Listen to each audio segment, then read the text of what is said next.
जय हिंद मेरे शेर शेरनियों, और आप सभी का स्वागत है आपके अपने चैनल प्रीतम एकेडमी परिवार में। और मैं हूं पंकज कुमार।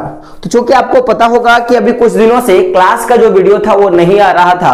पूरा जो प्रीतम एकेडमी का परिवार है वो वीडियो बन रहा था, लेकिन वीडियो जो था वो सेट पे बन रहा था। यानी कि आपका बोर्ड जो आपके लिए मॉडल सेट जारी किया था उसके क्वेश्चन आंसर और उसके सॉल्यूशन पे पूरा टीम लगी हुई थी। तो क्लास का वीडियो नहीं आ रहा था, बीच में हम लोगों ने एक टॉपिक लिया था। तो चूंकि अगर मैं पिछले टॉपिक का बात करूं तो वो टॉपिक क्या था, भूमंडलीकृत विश्व का बनना, जो हमारा हिस्ट्री का चैप्टर है, चैप्टर नंबर 3 क्लास 10 का, उसका हम लोगों ने एक टॉपिक लिया था। और टॉपिक क्या था कि भारत से अनुबंधित श्रमिकों का जाना, यानी कि गिरमिटिया मजदूर के बारे में हम लोगों ने पूरा का पूरा जो वीडियो है लिया था। और चूंकि आपको पता है कि गिरमिटिया मजदूर का जो टॉपिक है वो हर साल आपके एग्जाम में पूछा जाता है, तो गिरमिटिया मजदूर को हम लोग आगे बढ़ाते हुए इस टॉपिक को पूरा कवर करेंगे। तो बेसिकली जो पीछे का टॉपिक था उसमें हम लोगों ने देखा था कि भारत से लोग अनुबंधित मजदूर होकर, यानी कि निश्चित करार पर, निश्चित वेतन पर, निश्चित अवधि पे क्या करते थे, विदेश जो जाते थे, काम करने के लिए जाते थे। भाई कहां कहां जाते थे उसके बारे में भी मैंने उस वीडियो पे बताया है। क्या काम करते थे हम लोगों ने उसके बारे में भी बताया है। क्यों जाते थे, जाना क्यों पड़ता था उसके बारे में भी हम लोगों ने बताया है। और भारत के किन क्षेत्रों से जो लोग हैं वो जाया करते थे, कहां पे काम करने के लिए जाते थे, निश्चित करार पे, निश्चित वेतन पे और निश्चित टाइम अवधि के लिए। तो इन सभी के बारे में हम लोगों ने बात किया था। तो जो लोग अभी इस टॉपिक को नए वॉच कर रहे हो तो मैं बोलूंगा कि सबसे पहले वो जो पुराना जो हमारा टॉपिक जो हम लोगों ने लिया था इससे पहले जो हमारा वीडियो, उसको आप एक बार देख लो, ताकि ये जो वीडियो है आपको पूरे अच्छे से समझ में आई। तो हम लोगों ने वहां पे देखा था कि गिरमिटिया जो मजदूर था ये भारत और भारत के जो अगल बगल के जो देश है या पड़ोसी देश है, इससे ये क्या करते थे, चाहे तो वो भारत के किसी दूसरे क्षेत्र पे या विदेश के दूसरे देशों पे, खास करके जो यूरोप का जो रीजन था या जो कैरिबियाई देश था जहां पे बागान हुआ करते थे, चाय का बागान हो या ऐसे किसी तरह का बागान, वहां पे लोग जो हैं या तो खदानों में या बागानों में काम करने के लिए जाया करते थे। अमेरिका में भी बहुत से लोग काम करने के लिए गए। तो आखिर ये जाते क्यों थे, इसके बारे में हम लोगों ने बात किया। तो जिस तरह का परिस्थिति बना उनके जाने का, और जाके जब वो लोग काम करना शुरू किए तो उससे उनकी जो एक स्थिति पैदा हुई, तो बहुत सारे लोगों ने, मैं बोल सकता हूं कि ऐसे बहुत सारे लोगों ने उन्हें नई दास व्यवस्था का रूप के रूप में उनको जाने लगा कि जो लोग गिरमिटिया मजदूर के रूप में दूसरे देश, या मैं बोलूं कि अपने क्षेत्र को छोड़कर किसी दूसरे क्षेत्र जाते थे काम करने के लिए। आखिर जाते क्यों थे, हम लोगों ने वीडियो को लिया है, आप जाके देख सकते हो। तो जब वो लोग जाते थे तो पूरा जो एक व्यवस्था था उसको एक नई दास व्यवस्था का माना जाने लगा, या एक नई दास व्यवस्था के रूप में उसको आंका जाने लगा। तो इसी टॉपिक के बारे में हम लोग देखेंगे कि नई दास व्यवस्था क्यों आया। ठीक है, अब नई दास व्यवस्था बोलने का क्या रीजन था, और जब लोगों ने उस व्यवस्था को अपना लिया, अपने जीवन पे उतार लिया, तो उससे किस तरह का परिवर्तन देखने को मिला। और फिर हम लोग देखेंगे कि कुछ ऐसी चीजें होती हैं, जैसे कि एक आदमी अनुबंधित पे काम करने के लिए गया, भाई 5 साल 10 साल के लिए काम करने के लिए गया, तो 10 साल जैसे उसका खत्म हो जाएगा, 5 साल जैसे उसका खत्म हो जाएगा, उसके बाद उसकी स्थिति कैसी होती थी, इसके बारे में देखेंगे। और लास्ट में लोग देखेंगे कि आप देखोगे कि आप भारत को छोड़कर किसी भी देश में चले जाओ, आपको वहां पे भारत का निवासी जरूर मिलेगा, मूल रूप से भारत का निवासी मिलेगा। तो ऐसा क्या कारण है कि दूसरे देश में जो भारतीय अप्रवासी जो लोग होते हैं वो लोग पाए जाते हैं, इसका क्या कारण है, इसके बारे में हम लोग टोटल जो चर्चा करेंगे। तो बहुत एक अच्छा सा टॉपिक आपको देखने को मिलेगा। तो जो लोग चैनल पे नए हैं, मैं बोलूंगा कि सबसे पहले चैनल को सब्सक्राइब कर लें, और जो बेल का आइकन आता है उसको भी क्या करें, टच। वीडियो को शुरू करने से पहले मैं एक बात बोलता हूं कि अपनी मंजिल को भुला के जिया तो क्या जिया, दम है तो उसे पाके दिखा। कि अपने मंजिल को भुला के जिया तो क्या जिया, दम है तो उसे पाकर दिखा। लिख दे अपनी खून से कामयाबी की लकीर, कि लिख दे अपने खून से कामयाबी की लकीर, और बोल दे उस किस्मत को कि दम है तो उसे मिटा के दिखा। तो संघर्ष करो बाबू, बाकी किस्मत हो या जो भी कुछ हो, कभी वो आपके लकीर को नहीं मिटा सकता, आपको सक्सेस करने से कभी वो रोक नहीं सकता। तो अब बात करें नई दास व्यवस्था का, तो आपको पता होगा कि जैसे गिरमिटिया मजदूर का उदय हुआ तो 19वीं सदी में जितने भी अनुबंधित जो व्यवस्था चला, तो तो उसके कारण बहुत सारे लोगों ने क्या किया कि ये जो अनुबंधित व्यवस्था है, ये जो अनुबंध व्यवस्था है, गिरमिटिया मजदूर का जो व्यवस्था है, इस व्यवस्था को लोगों ने नई दास व्यवस्था का क्या, नई दास प्रथा का या नई दास व्यवस्था का क्या कर दिया, नाम दे दिया। तो कभी अगर क्वेश्चन आएगा मेरे रसगुल्लो कि नई दास प्रथा क्या है, तो अब क्या बोलोगे कि 19वीं सदी में अनुबंध जो व्यवस्था चल रहा था कि लोगों को शर्त और नियम के आधार पे काम पे ले जाया जाएगा, तो जिस तरह का अनुबंध व्यवस्था चल रहा था, इसी अनुबंध व्यवस्था को लोगों ने नई दास व्यवस्था कहकर बुलाया। ऐसा आप बोल सकते हो आराम से। चलिए हम लोग आगे देखते थोड़ा टॉपिक को।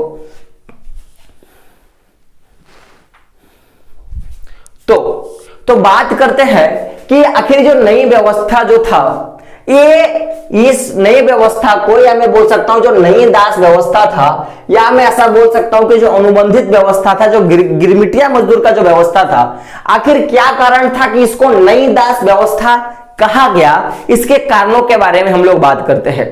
तो सबसे पहले अगर मैं बात करूं पहला कारण का, तो समझिएगा कि जो भी लोग काम करने के लिए आते थे अनुबंध के आधार पर, तो आपको पता होगा कि वो बगानों में या कोई भी कार्यस्थल जिसमें था, जो भी मालिक का कार्यस्थल हुआ करता था, जैसे अगर उसके निजी हाउस पे बात किया जाए, निजी घर पे बात किया जाए, निजी फार्म पे बात किया जाए, या खदानों में बात किया जाए, तो बहुत से लोग बगानों में या उसका कार्यस्थल पर जब पहुंचा, तो उसके बाद उन मजदूरों को पता चला कि वहां की स्थिति कैसी है, यानी कि जिस तरह से एजेंट उनको बताते थे कि वहां जाओगे इस तरह की स्थिति है, उनको जो ख्याली जो पुलाव पका के दिया करते थे एजेंट, उस स्थिति से जब ये लोग बाहर आए और देखा कि वास्तविक स्वरूप जो काल्पनिक हिसाब से जो हम लोगों ने सोच के आया था, उस हिसाब से ये जो स्थिति है बहुत खराब है, ऐसा जब उनको लगा, और साथ साथ में ये जो नई जो जगह था, उनके लिए जो नई जगह था, क्योंकि हम लोगों ने पीछे पढ़ा था कि बहुत ऐसे लोग थे उनको पता भी नहीं था कि उनको समुद्री यात्रा करना, ऐसे भी लोग चुतिया बनाते थे एजेंट। तो ये जो स्थिति पैदा हुआ कि नए जगह पे आ गया, उनको एक नया स्थिति देखने को मिला कि जैसा उन्होंने सोचा था ठीक उसके विपरीत और बहुत कठिन जो है वो उनको स्थिति मिला। साथ में क्या होगा, नई जगह हुआ और जो उनका जीवन है या जो कार्य स्थिति जो था वो कठोर हो गया घर के मुकाबले। साथ में मजदूरों के पास कानूनी अधिकार तो था, लेकिन ये अधिकार क्या था, ना के बराबर था कि आप तो स्वतंत्र हो, लेकिन स्वतंत्रता के रूप में आप जी नहीं सकते हो। एक चौदीवारी था, एक बगान का क्षेत्र होता था या खदान का क्षेत्र होता था, जिसमें आपको काम करना है, वहीं सोना है, वहीं पे रहना है, किस तरह का कोई सुख सुविधा नहीं था।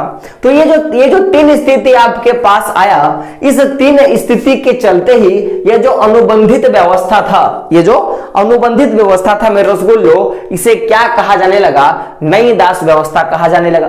तो अगर कभी क्वेश्चन आएगा कि नई दास व्यवस्था, गिरमिटिया मजदूरों को नई दास व्यवस्था कहा जाता था, इसका क्या कारण है, तो आप क्या बोलोगे, सबसे पहले कि बगानों में या कार्यरत स्थल पर जब मजदूर पहुंचा तो वहां की स्थिति देखकर वो उनकी स्थिति पूरी टगमगा सी गई। कारण क्या था कि एक तो नया जगह था और उनके जीवन का और उनका जो कार्य करने का जो स्थिति था वो बहुत कठोर था। वो क्या था, बहुत कठोर था। साथ में मजदूरों के पास कानून तो अधिकार था, लेकिन वो अधिकार को सही ढंग से यूज नहीं कर पाता था। तो ये इसी कारण के कारण ये जो व्यवस्था है, इसे नई दास व्यवस्था, या मैं बोल सकता हूं गिरमिटिया मजदूरों की स्थिति को नई दास व्यवस्था कहा जाने लगा। अब आपको बातें समझ में आ गया होगा। लेकिन अगर बात करें कि जब इन स्थितियों के साथ मजदूर रहना शुरू किए, या जब इन स्थितियों के साथ मजदूरों को आमना सामना हुआ, मजदूर जब देख लिए किस तरह की स्थिति उनके पास पैदा हुई, तो मजदूरों की स्थितियों के साथ ये जो इन स्थिति था, ये जो स्थिति था, तो मजदूरों के इन स्थितियों के साथ उनके जीवन पर किस तरह का प्रभाव पड़ा, इसके बारे में हम लोग बात करते हैं। तो कभी अगर क्वेश्चन आएगा मेरे रसगुल्लो कि आप मुझे बताएं कि नई दास व्यवस्था के कारण, नई दास व्यवस्था के कारण या नई दास प्रथा के कारण जो मजदूर हैं उनके जीवन में किस तरह का बदलाव था, या वो किस तरह की उनकी जिंदगी थी, तो आप यहां से लिख सकते हो। तो समझिएगा कि जब नई दास व्यवस्था आया और ये सारे चीज जब उनके साथ घटने लगा, कि पहला चीज तो कि जब वो कार्यस्थल पर पहुंचा तो वहां की स्थिति कैसी थी, ये उनको पहुंचने के बाद पता चला, पहला बात। साथ में वहां की जो जीवन स्थिति थी और जो उनकी जो कार्य स्थितियां था वो बहुत कठोर था। कानून तो था लेकिन वो ना के बराबर था। जब ये इस तरह की स्थिति उनको देखने को मिला तो उनके जीवन में बदलाव आया। तो पहले उन बदलावों के बारे में बात करते हैं। तो समझिएगा कि ये जो परिस्थिति देखने को मिला, तो इन परिस्थितियों के बाद बहुत से ऐसे मजदूर हैं जिनको इसी जिंदगी के साथ बसर करने के लिए अपना अपना तरीका ढूंढना शुरू कर दिया कि भाई अब तो मुझे काम के लिए आना है, मुझे काम करना है, अगर मैं काम नहीं करूंगा तो मेरे फैमिली का क्या होगा, इस तरह का मनोवृत्ति था उनका। तो उसके कारण उसी स्थिति में, उसी पर्यावरण में अपने जिंदगी को यापन करने के लिए लोगों ने क्या किया, नए नए तरीके जो है ढूंढना शुरू कर दिए। अब ये तरीके तो कुछ लोगों ने ढूंढना शुरू किया, लेकिन कुछ ऐसे भी लोग थे जो क्या कर सकते थे कि उन स्थिति में टिक नहीं पाए। तो जब वो स्थिति में टिक नहीं पाए, उस कठोर जीवन में और कठोर कार्य परिस्थिति में जब वो टिक नहीं पाए, तो बहुत सारे लोग क्या करने लगे, भागकर जंगलों में चले गए। तो जो लोग जंगलों में चले गए, जो बच गए वो तो जंगलों में बस गए, लेकिन जो लोग पकड़े गए, भाई अब बहुत से लोग हो गए पकड़े भी गए, तो बहुत जो लोग पकड़े गए उन पे भारी सजा होना शुरू हो गया, उनको भारी सजा जो है वो दी जाती थी। तो यहां पे बात समझेगा मेरे रसगुल्लो, अगर मैं बात करूं ये जो स्थितियां पैदा हुआ, तो इन स्थितियों के साथ बहुत लोगों ने जिंदगी का बसर करना शुरू कर दिया, उसका तरीका ढूंढना शुरू कर दिया।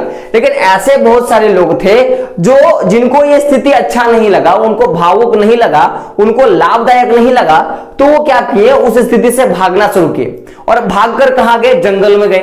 तो जब जंगल में वो लोग चले गए, तो जो लोग पकड़े नहीं गए वो लोग जंगल में ही फंस गए, लेकिन जो लोग पकड़े गए उन पे भाई कड़ा सजा होने लगा, उन पर भारी सजा, जितना उनको पहले मिलता था उससे दुगुना तिगुना उस पर क्या हो गया, सजा जो है वो देना शुरू हो गया। ये स्थिति था। लेकिन ये तो स्थिति कैसा था कि जो लोग भाग गए, लेकिन बहुत सारे ऐसे लोग थे जो लोग वहां पे रह गए, वो क्या करते होंगे उसके बारे में बात करते हैं। भाग गए वो तो बस गए, या पकड़े गए तो सजा मिल गया, लेकिन जो लोग उस स्थिति में रह गए, उनका जीवन कैसा था, इस पे हम लोग थोड़ा बात कर लेते हैं। तो बहुत सारे लोग जो थे वो क्या करने लगे कि उनका जो पुराना, जिस तरह से मान लो कि कोई झारखंड से गया है वहां पे काम करने के लिए, तो उसके पास झारखंडी स्वभाव होगा, तो बहुत सारे लोग क्या करते होंगे, जो अपनी जो पुरानी उसके पास जो संस्कृति थी और जिस क्षेत्र में वो रहे वहां की जो नई संस्कृति थे, उनके साथ वो लोग क्या किए कि अपने आप को सम्मिश्रित कर दिया, कि दोनों को मिला दिया। अपना पुराना ट्रेडिशन कि पहले हम लोग झारखंडी हैं, झारखंडी बाबू का पूरा और जिस क्षेत्र में रहा उस क्षेत्र का पूरा संस्कृति को क्या किया, आपस में मिला लिया। तो जब पुराने संस्कृति को नए संस्कृति को आपस में मिलाया, तो उससे मैं बोल सकता हूं एक व्यक्तिगत और एक सामूहिक मैं बोल सकता हूं आत्म अभिव्यक्ति का एक नया खोज किया गया। कि पहले तो पुराने जमाना के लोग था, उसमें थोड़ा अपने क्षेत्र का पुराना ख्याल था और उसमें कुछ नए जो चीजें हो गया, मिक्सिंग हो गया, तो उससे एक नया चीज का उत्पत्ति हो गया उस क्षेत्र में, जिस क्षेत्र में ये गिरमिटिया मजदूर लोग जाने लगे। तो अब हम लोग बात करते हैं कि जब अपनी पुरानी और नई संस्कृतियों का सम्मिश्रण हुआ, तो उससे एक व्यक्तिगत और सामूहिक एक नई अभिव्यक्ति का खोज हुआ। तो भाई ये किस तरह का चीजें था, इसके बारे में हम लोग बात करते हैं। तो यहां तक तो बात आपको समझ में आ गया होगा कि मैं क्या बोलना चाहता हूं, कि जब मजदूरों ने इन स्थितियों का सामना किया, तो या तो फिर वो लोग नए तरीके ढूंढने शुरू किए, या लोग भाग गए, लेकिन जो लोग भाग गए, जो लोग बच गए तो जंगल में जाके अपना घर बसा लिए, लेकिन जो लोग पकड़े गए उनको भाई भारी सजा हुआ। लेकिन जो लोग वहां पे बस गए, उन्होंने क्या तरीका इजाद किया उस क्षेत्र में रहने का, इसके बारे में हम लोग बात कर रहे थे। तो जो लोग बस गए, जो लोग उस स्थिति में बसना चाह रहे थे, उन्होंने तो क्या किया कि अपनी जो पुरानी जो सभ्यता है, जो पुरानी जो संस्कृति है, उसको और उस क्षेत्र की जो संस्कृति है, दोनों को मिलाया और एक नए तरीके से संस्कृति का उत्पादन किया और उसके साथ लोग जीना शुरू किया। तो अब मेरे बहुत सारे रसगुल्ले बोलेंगे कि सर किस तरह की चीजें हैं उसके बारे में बताएं। तो इस तरह का जो उदाहरण का मैं बात करूं कि अपनी पुरानी चीजों का और नई चीजों का समावेश करके एक नया, एक अनोखा चीज का उत्पादन करना, एक अनोखे संस्कृति का उत्पादन कर दिया, तो इस तरह की चीजों का बात करें। तो इस तरह की जो संस्कृति थी, जो अपनी पुरानी और नई संस्कृतियों से मिलकर बनी थी, एक तो था होसे, दूसरा क्या था रास्ताफरियानवाद, और तीसरा क्या था चटनी म्यूजिक। क्या था? एक क्या था होसे, दूसरा क्या था रास्ताफरियानवाद और दूसरा क्या था चटनी म्यूजिक। तो ये तीनों के तीनों जो एग्जाम में पूछे जाते हैं। किसी किसी एग्जाम में होसे क्या होते हैं उस पर बताएं, किसी किसी बताते हैं कि रास्ता फरियाना बाद जो होता है ये व्यवस्था क्या है इस पे टिप्पणी करें। और लगभग आपके एग्जाम में चटनी म्यूजिक के बारे में आता है। तो ये जो 3 क्वेश्चन आते हैं आपके एग्जाम में आते हैं और ये बहुत इंपॉर्टेंट क्वेश्चन है। तो यहां से क्वेश्चन बनने शुरू होते हैं। तो ये जो होसे का बात करूं या मैं चटनी म्यूजिक का बात करूं या मैं दूसरे नंबर पॉइंट पे बात करूं, तो ये क्या था, एक तरह से अपनी पुरानी संस्कृति का और नई संस्कृति का एक मिक्सिंग था, जिसके बाद होसे बना या रास्ता फरियानबाद बना या चटनी म्यूजिक का निर्माण हुआ। तो अगर कभी क्वेश्चन आएगा रसगुल्लों की होसे क्या है, क्योंकि अब मेरे बहुत से रसगुल्ले पूछेंगे कि सर आपने तो बता दिया कि ये नए और पुराने और नए संस्कृति का मिक्सिंग है, लेकिन आप मुझे बताइए कि वाकई में होसे होता क्या है। तो रसगुल्लों ध्यान से सुनिएगा, अगर मैं बात करूं होसे का, तो ये जो त्रिनिदाद है, त्रिनिदाद एक देश है। तो त्रिनिदाद में एक मोहर्रम, जैसे हमारे क्षेत्र में मोहर्रम होता है ना, तो त्रिनिदाद में एक मोहर्रम का सालाना जुलूस होता है। इस जुलूस को ही क्या कहा जाता है, होसे कहा जाता है। मैंने क्या बोला कि त्रिनिदाद में एक मोहर्रम का पर्व होता है, जैसे हमारे यहाँ मोहर्रम का पर्व होता है हमारे इस्लाम और मुस्लिम भाइयों का। उसी तरह वहां की जो मुस्लिम और मैं बोल सकता हूं कि इस्लाम जो भाई हैं उनके लिए मोहर्रम का एक त्योहार होता है जो त्रिनिदाद पे होता है। और ये जैसे हमारे यहाँ सालाना जुलूस निकलता है मोहर्रम का, उसी तरह होसे जो है त्रिनिदाद का मैं बोल सकता हूं एक मुहर्रम का जो पर्व होता है जिसमें सालाना जुलूस निकलता है, उसी को क्या कहा गया, होसे कहा गया। तो आखिर ये जो होसे है ये किनके नाम पे रखा गया, तो एक इमाम हुसैन करके था। क्या नाम था, इमाम हुसैन करके था। इन्होंने ही ये होसे जो व्यवस्था है इनका एक अपने पुराने संस्कृति के साथ और नए संस्कृति के साथ जोड़कर एक नए अभिव्यक्ति का निर्माण करने का काम किया। तो कभी पूछेगा कि जो होसे है, क्या पूछेगा मेरे रसगुल्लो कि होसे है, होसे की एक नई संस्कृति की उत्पत्ति किस महाशय ने किया, तो आप क्या बोलोगे, इमाम हुसैन ने क्या इमाम हुसैन ने किया। तो आखिर इसमें क्या होता था, तो ये जो सालाना जो जुलूस था इसमें सभी धर्मों के और सभी नस्लों के जो मजदूर होते थे वो लोग हिस्सा लेते थे और अपने आप को इस पूरे जुलूस में रखते थे, ताकि कुछ टाइम के लिए इनका जो ये मैं बोल सकता हूं ये जो कठोर जीवन था या जो कानून में इनका कोई अधिकार नहीं होता था, इस तरह के जीवन से इनको कुछ क्षण के लिए आराम मिल सके या कुछ क्षण के लिए वो उस स्थिति से बाहर जा सके। इसलिए ये जो होसे है वो करना शुरू कर दिए। तो कभी अगर क्वेश्चन आएगा कि होसे क्या है, होसे जो है वो कहां प्रचलित था, तो आप क्या बोलोगे, त्रिनिदाद में। क्या था, तो त्रिनिदाद में जो मुहर्रम का एक सालाना जुलूस निकलता था जिसको होसे कहा गया। इसका जो उत्पत्ति का मैं बात करूं या इसको किसने डेवलप किया, तो आप क्या बोलोगे, इमाम हुसैन करके एक व्यक्ति उसने किया। इसमें क्या होता था, तो सभी जो धार्मिक नस्ल या जो धार्मिक मैं बोल सकता हूं अलग अलग नस्ल के जो मजदूर होते थे वो लोग इस जुलूस पे भाग लेते थे। इतना आपको लिखना है। अब हम लोगों ने इसके बारे में बात किया, लेकिन अगर बात करेंगे रास्ता फरियानाबाद का अगर मैं बात करूं तो ये क्या था, इसके बारे में हम लोग बात करते हैं। और क्वेश्चन आता है मेरे रसगुल्लों कि रास्ता फरियानाबाद क्या है।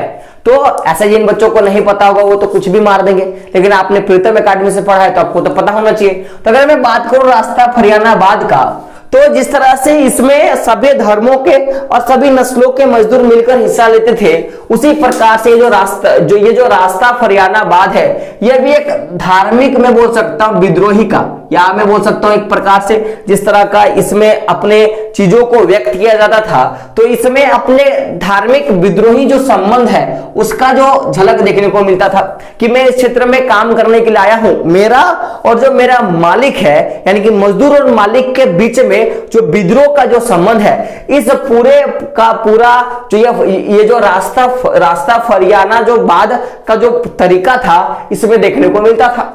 तो ये जो व्यवस्था है रास्ताना फरियानाबाद, ये जमैका में विकसित हुआ। कहां पे, जमैका में। और इसको विकसित करने वाले व्यक्ति का क्या नाम था, तो रोगे बॉब मार्शल। कौन था, रोगे बॉब मार्शल। जैसे मैंने इनका बोला ना, इनका नाम है इमाम हुसैन, उसी तरह से इनका कौन था, तो रोगे बॉब मार्शल।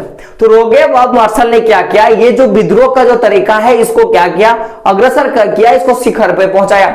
तो इसमें क्या होता था, ये जो विद्रोह था ये एक्चुअली जो भारतीय प्रवासी था, यानी कि ऐसे लोग जो भारत से दूसरे देशों पे गए, लेकिन किन क्षेत्रों में, कैरिबियाई द्वीप समूह में काम करने के लिए गए थे। तो कैरिबियाई द्वीप समूह के लोगों का और भारतीय अप्रवासी लोगों के बीच में एक विद्रोह का साक्ष्य था। कौन सा, तो रास्ताफरियानावाद। एक धार्मिक जुलूस था, मैं बोल सकता हूं कि जिस तरह से हम लोग होसे एक जुलूस था, उसी तरह से एक जुलूस था। तो कभी अगर क्वेश्चन आएगा मेरे रसगुल्लो कि रास्ताफरियानावाद, क्या क्वेश्चन आएगा कि रास्ताफरियानावाद किस तरह का जुलूस था, तो आप क्या बोलोगे, कि धार्मिक विद्रोही संबंधों का झलक दिखाने वाला क्या था, जुलूस था, जो कहां पे होता था, तो आप क्या बोलोगे, जमैका में होता था। कहां में, जमैका में। और इसको किसने बनाया या किसके सोच से इसकी उत्पत्ति हुई, तो आप क्या बोलोगे, रोगे बॉब मार्शल जो व्यक्ति था उनके सोच से ये क्या हुआ, विकसित हुआ। इसमें क्या होता था कि जो भी भारतीय प्रवासी है और जो भी कैरिबियाई द्वीप समूह के बीच कि जो लोग हैं उनके बीच में विद्रोह का जो संबंध है उसका झलक क्या है, आपको देखने को मिलता। यहां तक तो बात क्लियर है। अब हम लोग आगे पे जाते हैं और बात करते हैं चटनी म्यूजिक पे। और चटनी म्यूजिक जो है वो आपका हर साल पूछा जाने वाला क्वेश्चन है कि चटनी म्यूजिक क्या है। तो बात करें चटनी म्यूजिक का, तो जिस तरह से ये एक क्या था, एक मोहर्रम पर्व का सालाना जुलूस था, ये एक विद्रोह के संबंधों को झलक दिखाने वाला जो जुलूस था। उसी तरह से जो चटनी म्यूजिक है वे बोल सकते हैं एक तरह से रचनात्मक, क्या है, रचनात्मक अभिव्यक्तियों का उदाहरण था कि लोगों का जो रचनात्मक है कि अपने मन से सोचा हुआ, अपने मन से रचना किया हुआ लोगों की अपनी मन की जो व्यथा है वो था, कौन था, चटनी म्यूजिक, इसलिए इंपॉर्टेंट है। तो जिस तरह से हम लोग बात करेंगे होसे त्रिनिदाद में फेमस हुआ, रास्ताफरियानावाद जो है वो जमैका में फेमस हुआ, उसी तरह चटनी म्यूजिक जो है वो त्रिनिदाद और गुयाना जो देश है इसमें मशहूर था। तो आखिर इस चटनी म्यूजिक में, ये जो चटनी म्यूजिक है ये कब फेमस हुआ, तो जब भारतीय अप्रवासी लोग ये त्रिनिदाद और गुयाना में जाके बसे, इसी के बाद में जो चटनी म्यूजिक है ये फेमस हुआ। तो क्वेश्चन कहां से आता है कि चटनी म्यूजिक क्या है, तो आप क्या बोलोगे, रचनात्मक अभिव्यक्ति का एक उदाहरण है। ये किन क्षेत्रों में मशहूर है, तो आप त्रिनिदाद और गुयाना बोलोगे। पूछेगा कि ये किसके बाद या इसकी उत्पत्ति किनसे हुई, तो आप बोलोगे भारतीय अप्रवासियों के वहां पहुंचने के बाद ये जो व्यवस्था है इसका क्या हुआ, विकास हुआ। तो होसे आएगा, आराम से बोल सकते हो, रास्ताफरियानावाद आएगा, आप आराम से बोल सकते हो, चटनी म्यूजिक आएगा, आप आराम से बोल सकते हो, यहां तक तो कोई दिक्कत नहीं है। अब आप समझो कि जिस तरह से हम लोगों ने होसे को देखा या रास्ताफरियानावाद को देखा या जिस तरह से हम लोगों ने चटनी म्यूजिक को देखा, तो ये एक प्रकार से मैं बोल सकता हूं कि सांस्कृतिक समगम था, यानी कि लोग इस तरीके से, या मैं बोल सकता हूं कि इस होशों के जुलूस से या रास्ताफरियानावाद के जुलूस से या चटनी म्यूजिक के कारण क्या करते थे कि बहुत सारे लोग क्या करते थे कि मिलते थे। अब भाई बात को समझो कि अगर जैसे कि मान लो कि आपके क्षेत्र में कोई एक चीज बहुत फेमस है ना, कोई भी एक चीज बहुत फेमस है, जैसे आप हमारे क्षेत्र में आओगे तो आपको वाटर बोर्ड जो है हमारा ये बहुत फेमस है। जैसे आप धनबाद जाओगे तो धनबाद में आपको एक बिरसा मुंडा पार्क मिल जाएगा, धनबाद में कोयले की खान है, आईएसएम है, इस तरह की चीजें देखने को मिलेगा। रांची जाओगे तो आपको बिरसा मुंडा स्टेडियम देखने को मिलेगा। तो ये एक फेमस स्थान है। तो उस फेमस चीज के कारण बहुत सारे लोग क्या होते हैं, उसको देखने के लिए और सुनने के लिए और उसमें शामिल होने के लिए आते हैं। तो जब मान लिया जाए कि त्रिनिदाद में यह होसे का मुहर्रम का जुलूस होता होगा, तो जितने भी धार्मिक नस्ल के मजदूर होते होंगे उस जुलूस में इकट्ठा होते होंगे, जितने भी, चाहे वो भारत के हो या भारत के नहीं हो, जिनसे भी इनको लगाव था होसे से, सब आके जुड़ते होंगे। आप बोलोगे हाँ सर। उसी तरह रास्ताफरियानावाद जब जमैका में चला होगा तो उस समय जितने भी भारत के अप्रवासी लोग हैं या जो भी कैरिबियाई द्वीप के जितने भी लोग हैं, दोनों के बीच में विद्रोह के झलक को दिखाने के लिए लोग इकट्ठा होते होंगे। आप बोलोगे हाँ सर। उस तरह चटनी म्यूजिक जहां पे भी उत्पन्न हुआ होगा त्रिनिदाद और गुयाना में, जो भी भारतीय प्रवासी लोग होंगे इसको सुनने के लिए या इसमें शामिल होने के लिए लोग जाते होंगे। तो एक तरह से यह सांस्कृतिक समागम था, लोग मिलते थे। तो इस स्थिति के कारण मैं बोल सकता हूं कि दुनिया में एक नई वैश्विक, मैं बोल सकता हूं कि एक नई वैश्विक दुनिया का इस सांस्कृतिक समागम के कारण क्या हुआ, उदय हुआ। और मैं बोल सकता हूं कि जो सांस्कृतिक समागम है एक प्रकार से नई वैश्विक दुनिया के उदय का एक अंग था।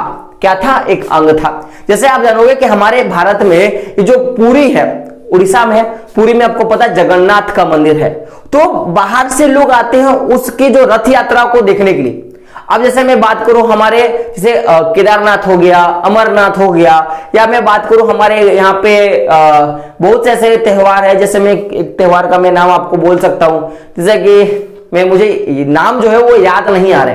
तो ये जो सारी चीजें हैं, ये जो मंदिर आप देखते हो, जैसे मैंने बात किया जगन्नाथपुरी का, आप वैष्णो देवी का धाम का बात कर लो, या मैं बात करूं जो हमारे कृष्ण भगवान रहते हैं जहां पे, है ना। तो ये जो सारे जगह हैं ये एक तरह से इसी तरह के सांस्कृतिक समागम का काम करते हैं, लोगों को संस्कृति के साथ जोड़ने का काम करते हैं। बात को समझ में आ गया। तो ये आखिर अगर मैं बात करूं ये हौसे का रास्ता फरियानाबाद का, या मैं बात करूं चटनी म्यूजिक का, तो ये एक तरह से क्या मैं बोल सांस्कृतिक समागम था, और इस समागम के कारण एक नई वैश्विक दुनिया के उदय का ये एक अंग था। क्यों? कारण क्या था? अंग बनने का कारण क्या था? तो यह एक ऐसी प्रक्रिया था, ये जो आप प्रक्रिया देख रहे हो, चाहे आप हौसे का बात करो, चटनी म्यूजिक का बात करो, या रास्ताना फरियानाबाद का करो, तो ये एक ऐसा प्रक्रिया था जिसमें हम लोग बोल सकते हैं अलग अलग क्या था, अलग अलग स्थानों के चीजों को आपस में घुल मिलकर, या मैं बोल सकता हूं आपस में जोड़कर एक नए चीजों का निर्माण किया गया था। इसलिए एक यूनिक था, और ये इसी कारण से क्या था कि वैश्वीकरण दुनिया के उदय का एक अंग था। क्या था? एक तरह से अंग था। बात आपको समझ में आ गया। अब हम लोग बात को समझते हैं कि आखिर ये तो भाई मिलजुल कर बना था, लेकिन सांस्कृतिक समागम का अंग था। तो कारण तो हम लोगों ने देखा कि अलग थलग चीजों के समावेश से मिला हुआ चीज था। तो आखिर इसमें क्या होता था कि इस अलग थलग चीजों के मिलने के कारण उसका जो मूल पहचान था, वो मूल पहचान था, और उसकी जो विशेषताएं जो है वो क्या होता था, गुम हो जाता था। और उस मूल पहचान का और विशेषता के गुम हो जाने के कारण क्या होता था कि ये एक बिल्कुल नए रूप में क्या होता था, सामने आता था, जिसके कारण ये और एक अनोखा चीज आ जाता था। अब से मैं सीधा सा मेरा बोलने का मतलब है कि मान लो कि कहीं पे चाय पार्टी हो रही है कि आप आओ चाय पियो, ठीक है। तो इस तरह का चीजें जो है आपको एनवायरनमेंट में देखने को नहीं मिलता है। तो मान लो कि मैंने क्या किया, चाय पार्टी मैंने अरेंजमेंट किया, तो आप वहां तो चाय पीने के लिए नहीं आओगे, बल्कि आप वहां पे आओगे पंकज सर को देखने के लिए कि पंकज सर ने किस तरह से चीजों का अरेंजमेंट किया। बहुत सारे लोग चाय पीने के लिए आएंगे, बहुत सारे लोग ऐसे घूमने के लिए आ जाएंगे। तो मूल जो था उस पूरे पार्टी का विशेषता क्या था कि मैंने आपको बुलाया चाय पीने के लिए, तो आप भूल जाओगे आप किस लिए आए हो, पंकज सर को देखने के लिए आए हो, ये आपको याद रहेगा। तो वहां पे एक नया चीज क्या होगा, उभर कर आया। तो उसी तरह से जब ये जो सांस्कृतिक समागम का जो दौर चला, और इससे मैं बोल सकता हूं कि जब अलग अलग चीजें आपस में मिलना शुरू हुआ, तो उससे जो उनकी जो मूल जो पहचान था या जो विशेषताएं थी वो खत्म हो गया, और उससे एक नया जो रूप है वो सामने आ गया। तो इस तरह से क्या था, एक दुनिया का ये अभियंग था। लेकिन अगर हम लोग बात करें कि ऐसा क्यों होता था, तो आपको पता है कि बहुत सारे लोग ऐसे होते थे कि समागम के कारण एक क्षेत्र से दूसरे क्षेत्र में जुड़ने का काम करते थे, और एक तरह से वैश्वीकरण के प्रभाव जो है देखने को मिलता था। लेकिन अगर बात करें यहां तक, तब को समझ में आ गया कि जो लोग इस स्थिति को एक्सेप्ट करते थे और वहां रह जाते थे, वो इस तरह की चीजों को करते थे उनकी स्थिति को ठीक करने के लिए। लेकिन अगर बात करें कि जब उनका 10 साल का टेंडर हो या 5 साल का टेंडर हो, जब समाप्त हो जाता था, जब उसका अनुबंध समाप्त हो जाता था, उसके बाद लोग क्या करते थे, इसके बारे में हम लोग बात करते थे। तो कुछ श्रमिक ऐसे थे जो उस स्थिति में वो ऐसे ढल जाते थे कि वो श्रमिक कभी वापस ही नहीं लौटता था कि भाई मुझे नहीं जाना है, मुझे इस स्थिति में रहना है, क्योंकि इस तरह के सांस्कृतिक समागम देखने को मिलता था, लोग एक दूसरे से जुड़ जाते थे। पहला बात, साथ में क्या होता था कि बहुत सारे लोग वापस तो लौट जाते थे, लेकिन उसमें भी लौटे हुए लोगों में से भी जो अधिकांश लोग होते हैं, यानी कि बहुत ज्यादा जो लोग होते हैं, वो कुछ ही समय तक अपने क्षेत्र में रहते थे, और फिर क्या करते थे, वो अपने नए ठिकानों में जहां उनको जाना होता था वहां चले जाते थे, और फिर से उस स्थिति में काम करना शुरू कर देते थे। तो अनुबंध समाप्त होने के बाद बहुत सारे श्रमिक जो है वो घर जाते ही नहीं थे, उसी क्षेत्र में रह जाते थे। लेकिन बहुत सारे लोग जो घर जाते थे वो कुछ समय के लिए काम किया, और बाद में फिर क्या किया कि जिस क्षेत्र में अब उस क्षेत्र में काम खत्म हो गया तो नए क्षेत्र ढूंढ लेते थे जहां उनको काम में जाना होता था। जैसे आज देख सकते हो हमारे क्षेत्र में ऐसे हमारे आपके दादा होंगे, काका होंगे या आपके भाई लोग होंगे जो बाहर किसी स्टेट में काम करते होंगे, तो कुछ समय के लिए गए, काम किए, या तो वहीं बस गए, फिर आके क्या करते हैं कि कुछ समय तक रहते हैं, त्योहार में फिर चले जाते हैं। तो इस तरह की स्थिति तब पैदा हो गई। तो ये जो कारण देखने को मिला कि बहुत सारे लोग वहीं रह गए या कुछ समय के लिए रहे और फिर चले गए, तो इनके कारण क्या हो गया कि जिन देशों में ये लोग जाते थे काम करने के लिए, उन देशों में जो भारतीय मूल लोग हैं जो भारत में जन्मे हैं या जिनके माँ बाप भारत के थे, तो ऐसे लोगों की जो संख्या है इन क्षेत्रों में पाई गई, ज्यादा मात्रा में पाई गई। तो कारण क्या था? ये जो गिरमिटिया मजदूर है, अनुबंधित किसान है, इसी के कारण। तो आज आप किसी भी क्षेत्र में चल जाओ, वहां पे भारतीय लोग मिलेंगे या भारत में भी आपको अलग अलग देशों के लोग मिलेंगे। तो इसका कारण क्या था?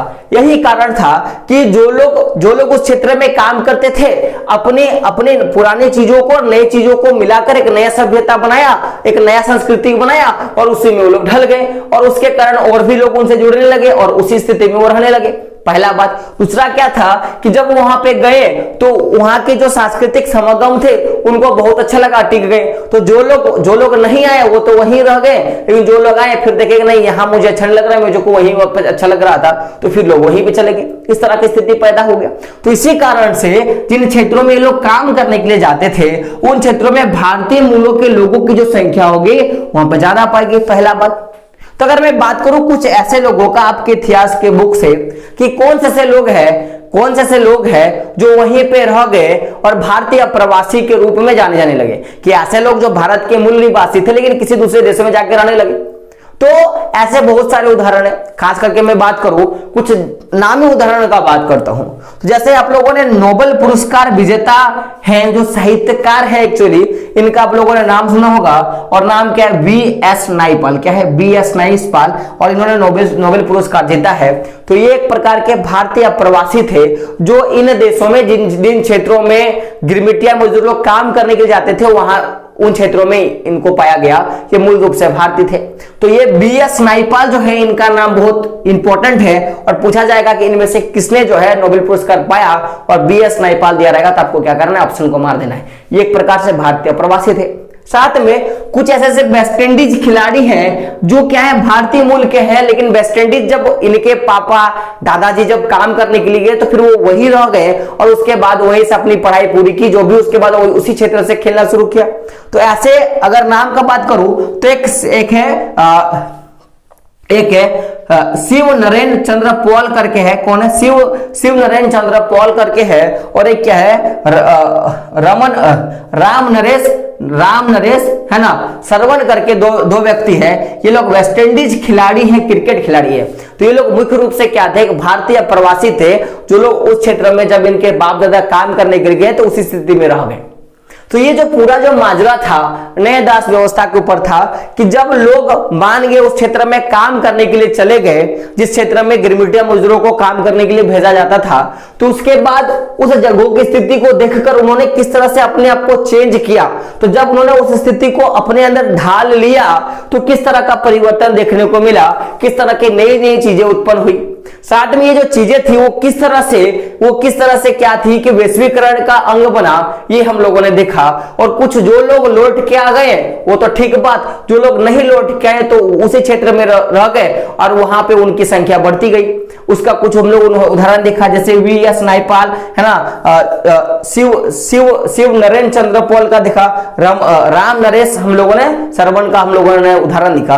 तो इस तरह के लोगों के बारे में हम लोगों ने बात किया। तो अगला जो क्लास होगा उसमें हम लोगों ने जो दास व्यवस्था है या जो गिरमिटिया जो अनुबंधित जो मजदूर है उसके व्यवस्था का भारतीय लोगों ने विरोध किया, कुछ भारतीय नेताओं ने विरोध करना शुरू किया। इसके परिणाम के बारे में हम लोग अगले क्लास में हम लोग देखेंगे। तो आई होप ये वीडियो आपको समझ में आ गया होगा। तो आ गया है तो क्या करना है? कमेंट में बताना है कि कितना आपको समझ में आया और कितना जो है आपके ऊपर में क्रॉस हो गया, ताकि मैं अगला जब वीडियो लूं तो मैं आप अच्छे से बता पाऊंगा इसमें क्या क्या चीजें हो सकती है और क्या क्या चीजें मैं और अच्छे से एक्सप्लेन कर सकता हूं। तो दोस्तों आप लोग सेट तो देख ही रहे हो, ठीक है? तो मिलते हैं अगले वीडियो में, तब तक के लिए जय हिंद, जय भारत और आपका दिन शुभ हो।